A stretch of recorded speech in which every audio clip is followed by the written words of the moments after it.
Ipinaubayan ng Foreign Affairs Department sa Kongreso ang desisyon sa usapin sa isla ng Sabah. Gayunman nais ng DFA na tiyaking ligtas sa mga Pilipino sa naturang teritoryo. Reaksyon ito ng DFA sa standoff na namamagitan sa mga Pilipino at mga otoridad ng Malaysia sa naturang isla. Si Aya Makalma nag-uulat.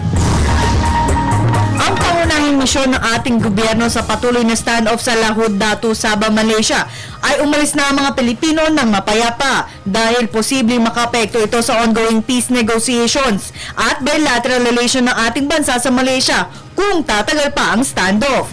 Kaya naman apela ng Department of Foreign Affairs ay bumalik na ang mga Pilipino upang maiwasan ang gulo sa lugar. What we are asking them is to leave the area and go home and live peacefully so that there will no violence and bloodshed. What is important now is really for them to leave that area because they could affect existing issues that we have with in that area, including the peace talks and including possible bilateral relations.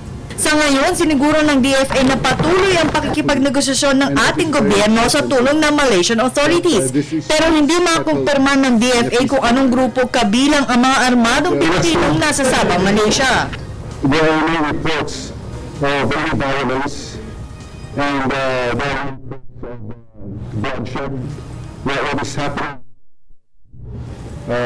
We're talking to the group and also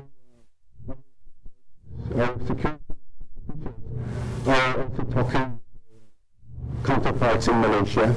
So this process is being done through a peaceful manner, through negotiations. We don't have yet official confirmation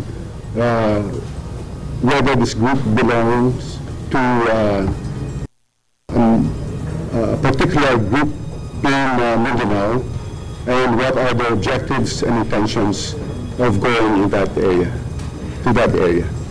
Samantala, ipapaubayan na ng DFA sa ating mga mambabatas ukol sa inaangking teritoryo sa Lahud Datu, Sabah, Malaysia. Noong isang linggo, higit kumulang 200 Pinoy ang sumama sa standoff sa Sabah, Malaysia na nagnanais kunin ang di umano'y inaangking teritoryo nila sa lugar. Para sa Telebisyon ng Bayan, Aya Makalma.